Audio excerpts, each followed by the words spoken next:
Hi, everyone, and thanks for joining Covenant Review's Q3 update today. My name is Shoshanna Harrow, and I'm joined by my colleague Shane Burke. We are both senior directors here at Covenant Review. I focus on high-yield bonds, and Shane, for his sins, is a leveraged loan expert. We're going to spend the next 30 minutes or so recapping what we've seen from a covenant perspective over the last quarter across both of these asset classes. Just a couple of quick tech points before we get started. You'll see at the bottom of your screen some emoji features, so please feel free to react as we go along.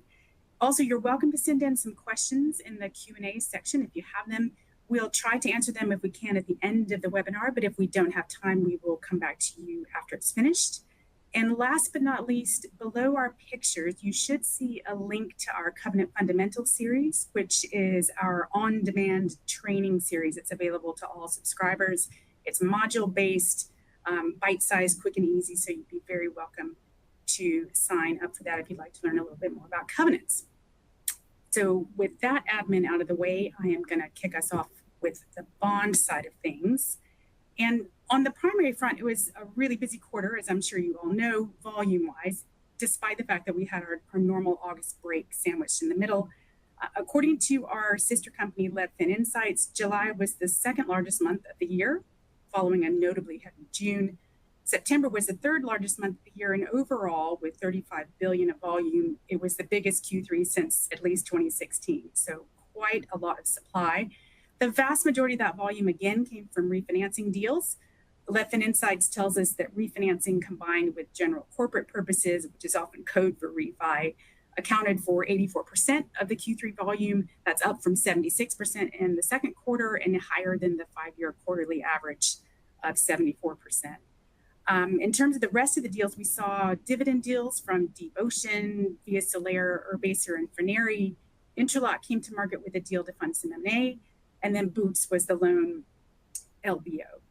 Now, in terms of covenants, with yet another refi-heavy quarter, the story was essentially the same as it has been for the last several quarters. So we've generally seen bond issuers dust off their existing indentures and freshen them up a bit with some additional flexibility, like new and upsized baskets and looser ratio tests, new zero floors in the build-up basket, or a looser quarterly version of the zero floor.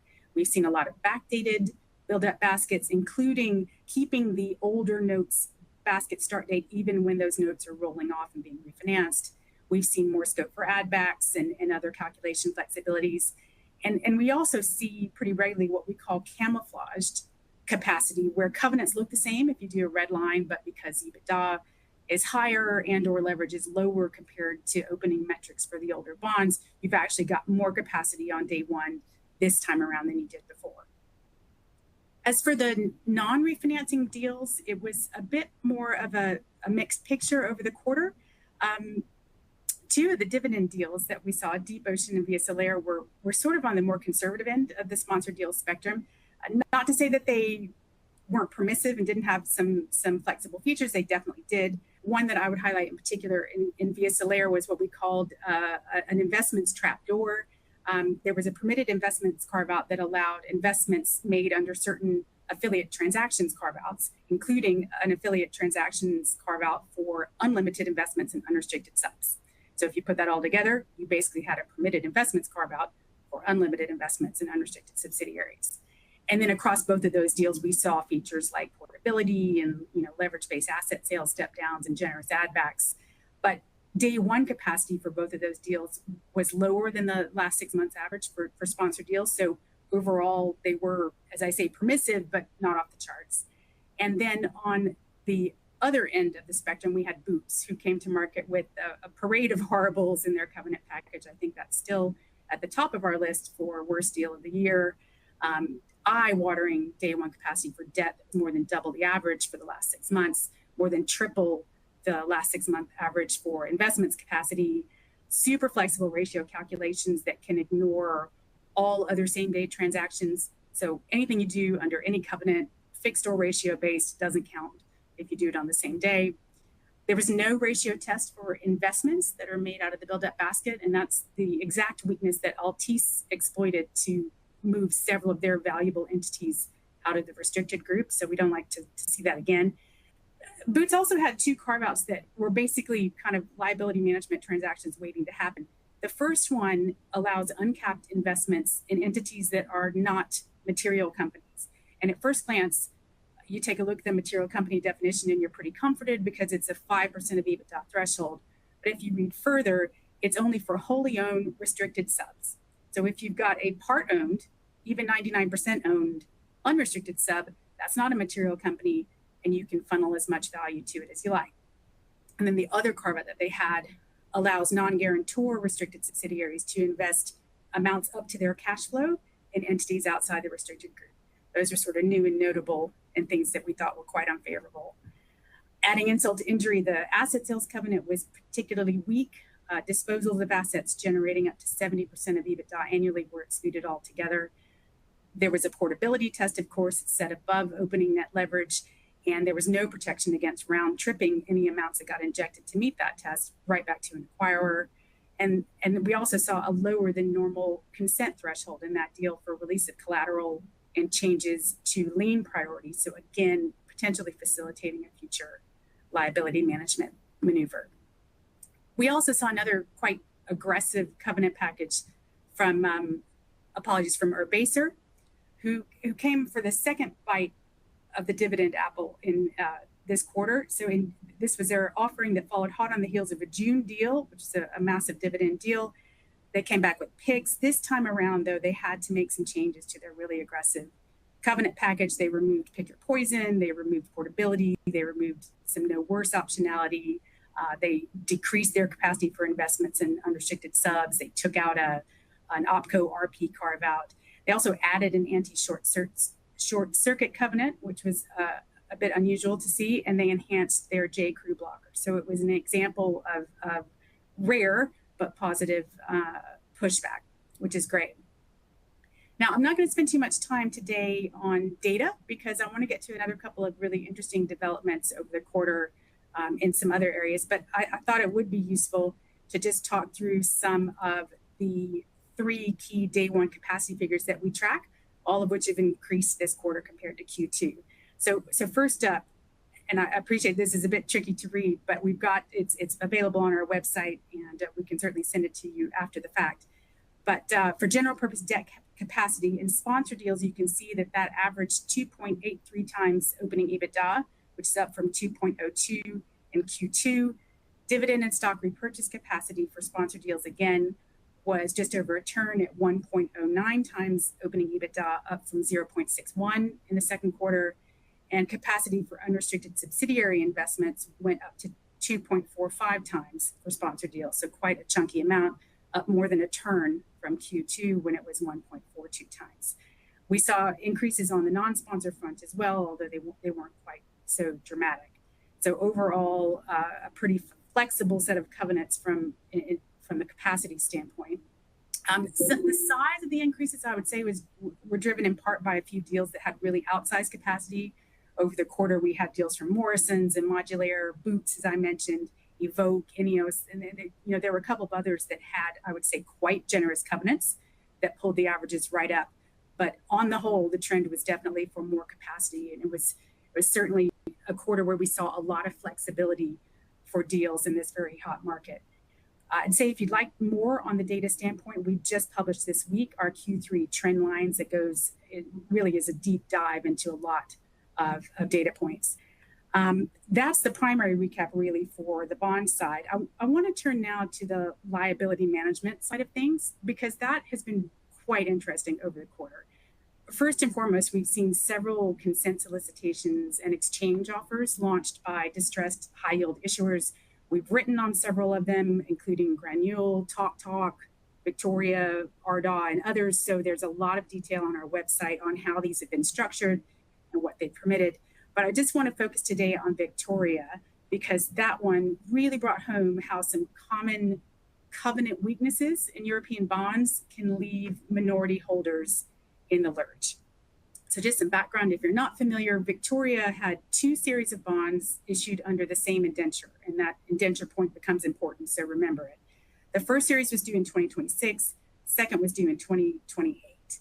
So back in July, they launched a consent and exchange for the 26s and a concurrent consent solicitation related to both series. So in the first case, holders of the 26s were asked to extend the maturity of those notes out to 2031 and reduce the coupon.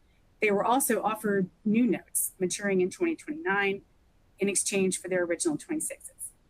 And then in that second concurrent consent, holders of both series were asked to consent to a covenant strip and to subordinate the notes in right of payment and lien priority to those new 2029s that were getting issued. Now, the company had the requisite consents already locked up when they launched these consents because they cut a deal with holders who had more than 90%, so a supermajority, of the 26s, and about 77% across the two series as a whole, suggesting there were some pretty substantial cross holdings, right? So that's how they got to that aggregate consent level. Now, note that as part of the deal that they cut, those holders were given the chance to swap not only their 2026s, but also their 2028s for those new 29s that I told you about. And as the consent solicitation statement said, they did so at prices negotiated in individual bilateral transactions, which was code for they got better terms than what we're offering everybody else. Okay, so if we put it all together, the holders of the 26s were offered the chance to move into 29s, although the offer for some holders was on better terms than for others. Some holders of the 28s, the ones who cut a side deal, were offered the chance to move them into 2029s, but the rest were not. Those unlucky few got left with now subordinated 2028s. Okay, so we got lots of questions as to how that was possible, and fundamentally it came down to three things. So first of all, the indenture specified that unless an amendment affects only one series, the 26s and the 28s would vote together as one class. So straight away, that leaves the smaller tranche, which is the 2028s here, at a disadvantage, particularly for changes that could be made like a covenant strip with simple majority consent because the bigger tranche already has a majority to begin with. So if, like here, most of the holders of that bigger tranche are on board with an amendment, then it's essentially a done deal.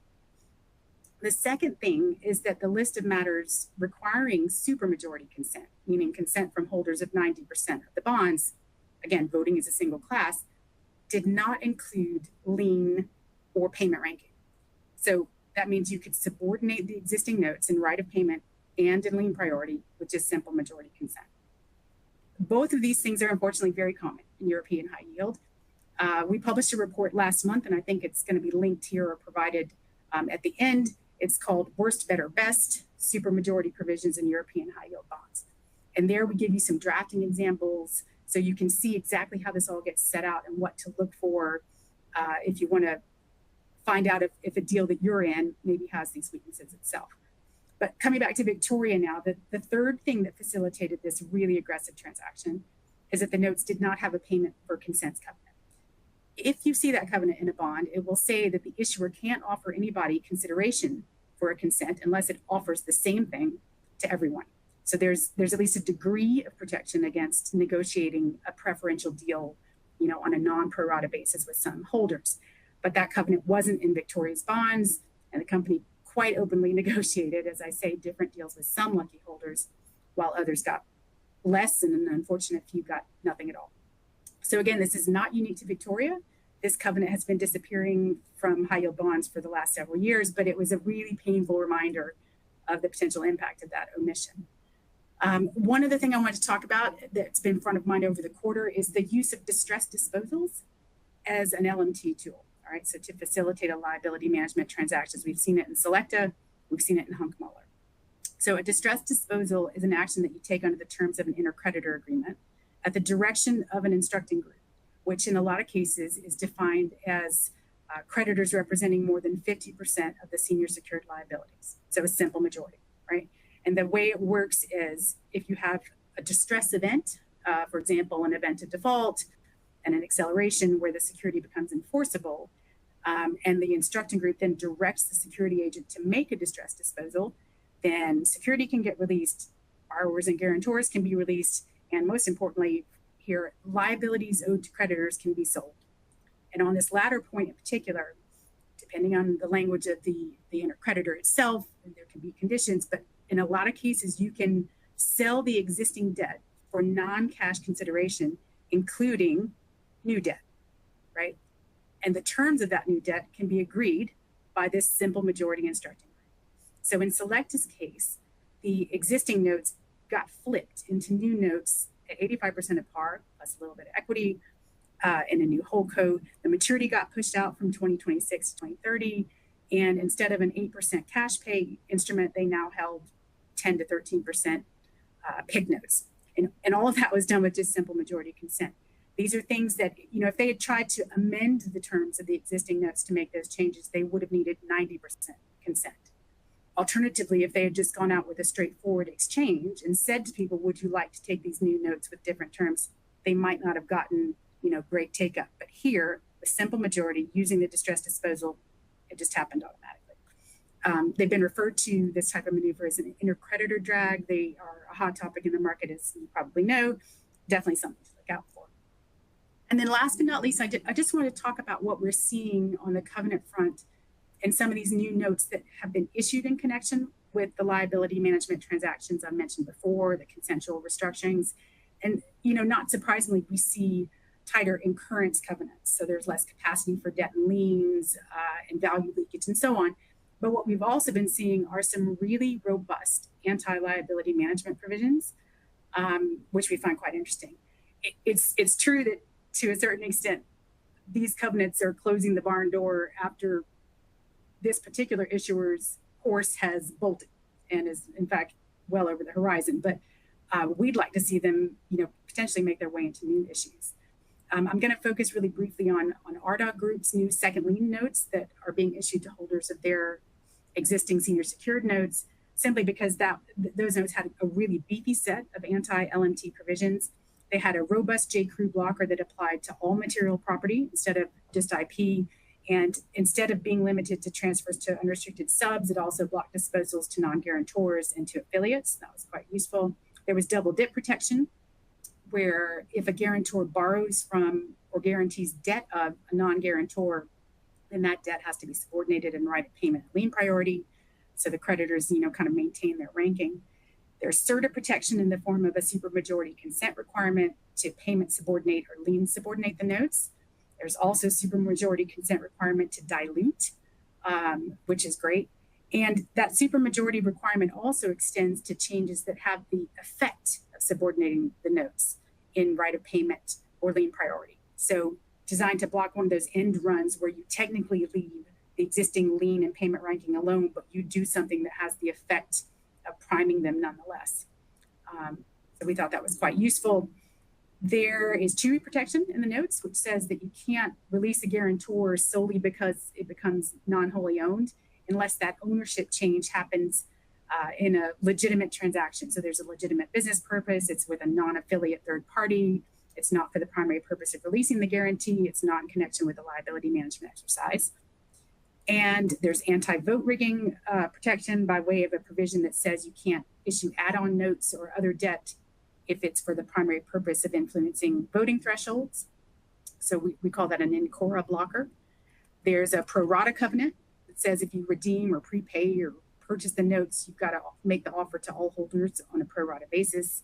And last but not least, there's an overarching sort of anti-LMT provision that says you can't incur debt or liens, you can't issue shares, you can't make investments or disposals, you can't, in fact, engage in any activity in connection with a liability management exercise.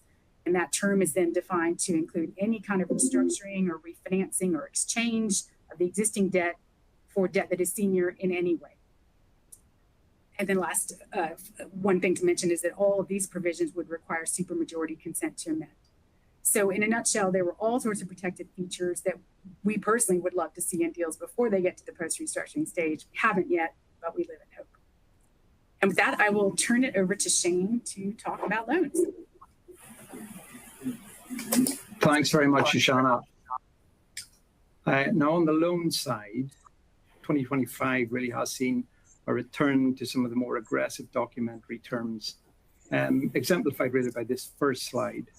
So whereas in recent years, the period from allocation where investors could expect to receive no ticking fee had come down to 45 and sometimes even 30 days, in more recent times, as you'll see, it's ticked back up to previous highs of 60 and sometimes even 90 days. Linked to this, there's been a number of LBO financing in the past year where the call protection period has started to run from the point at which the ticking fee accrues at 100% of margin, rather than running from the drawdown date. Now, while there's some degree of logic here from a sponsor perspective, this alternative formulation is certainly less advantageous for investors. The call protection period ends up being expanded during the period when it's highly unlikely to be called, i.e. before completion of the acquisition. And if you consider that given the length of the certain fund period in a number of LBO financings in the market, you run the risk of call protection having fallen away before the TLB is even drawn. So this slide further demonstrates the trend towards more borrower-friendly terms. Even putting to one side the expanding list of MFN protections at the moment, which will often include a basket amount set at 100% of EBITDA, by limiting the operation of the protection to margin as opposed to all-in yield, becomes significantly easier for borrowers to bypass the restriction. On this issue of pricing, the market has been pretty settled in the past few years with regards to the margin ratchet on the Euro TLB, with 2 step downs, with half a turn of net first lien deleveraging between the first and the second step down. That's pretty much the norm, or has been the norm. In recent months, a number of new money term sheets have attempted 3 step downs at quarter turn deleveraging increments. This obviously gets you down the ratchet faster. We have seen successful investor pushback on this, although it's notable that it continues to be attempted.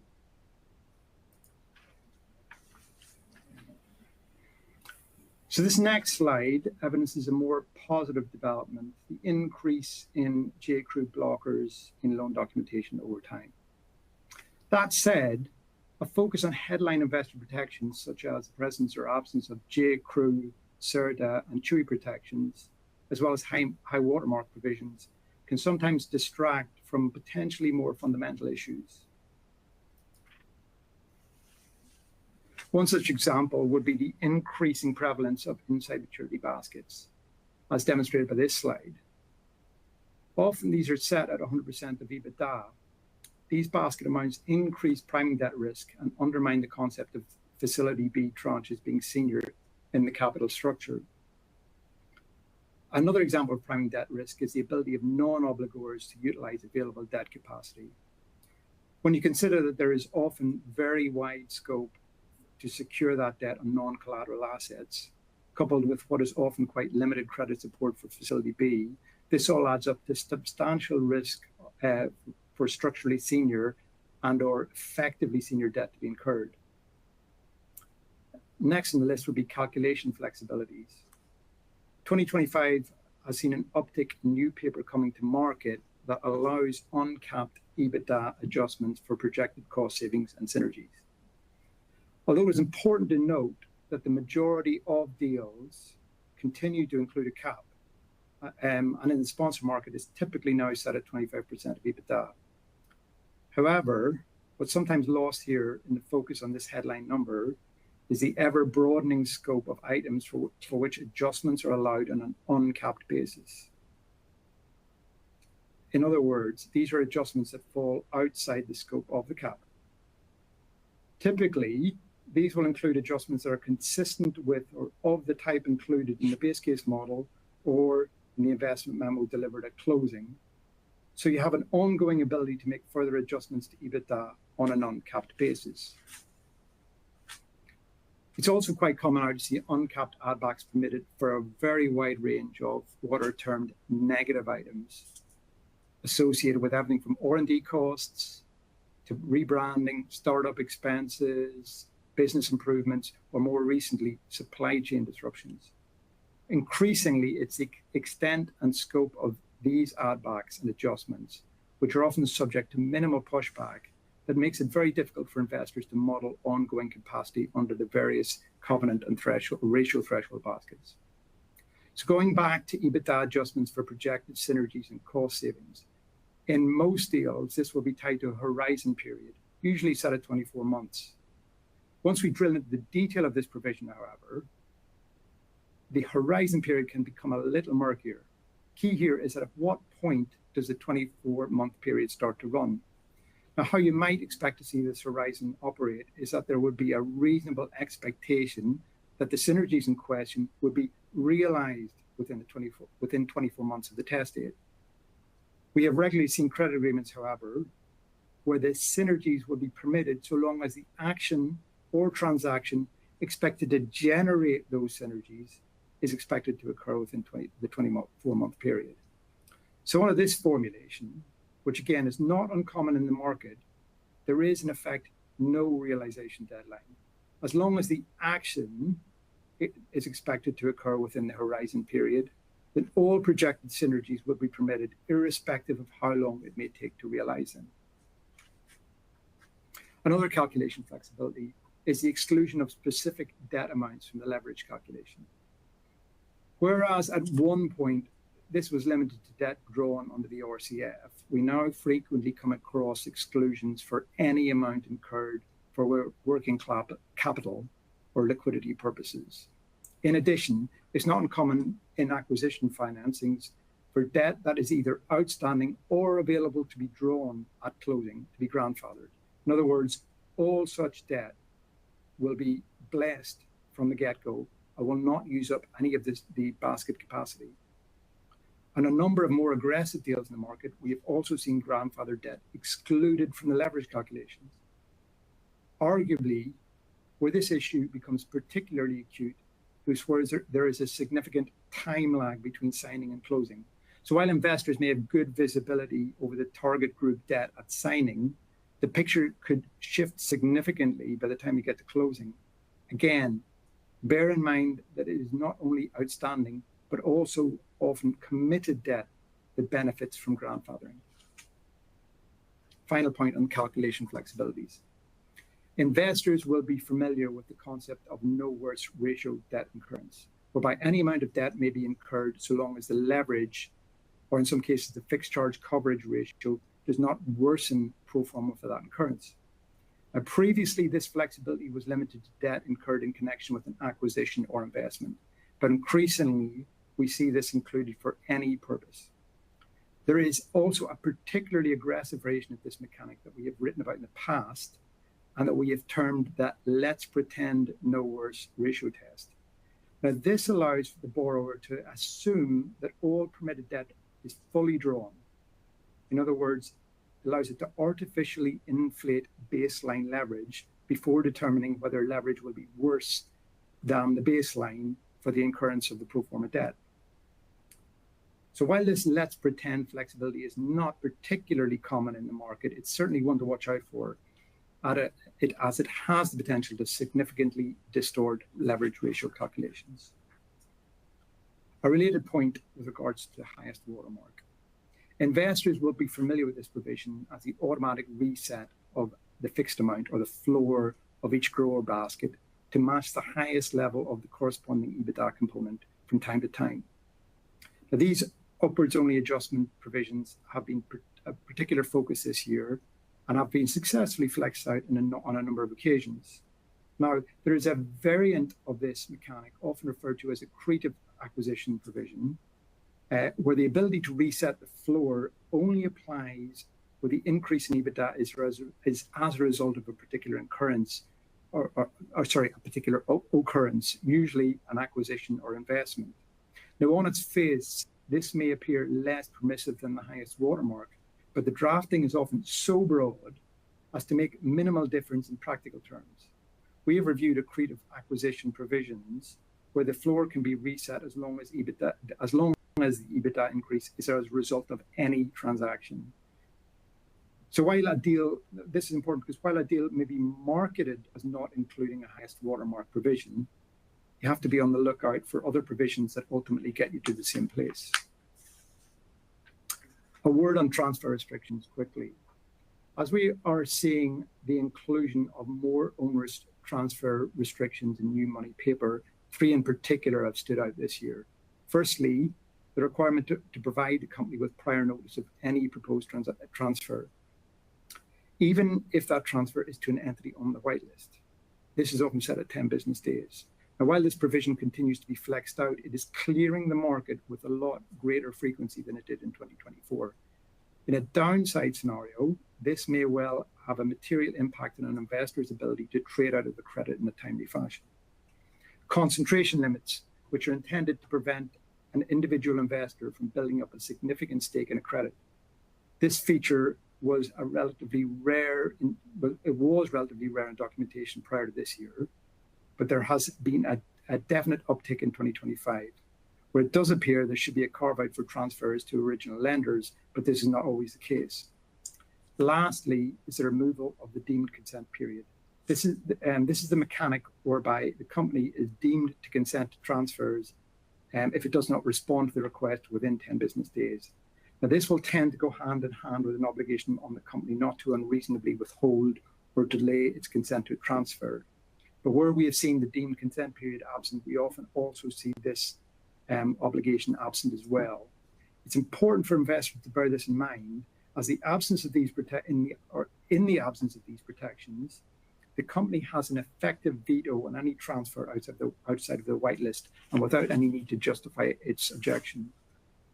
So as always, investors should be aware of the potential consequences of this gradual depletion of documentary protections.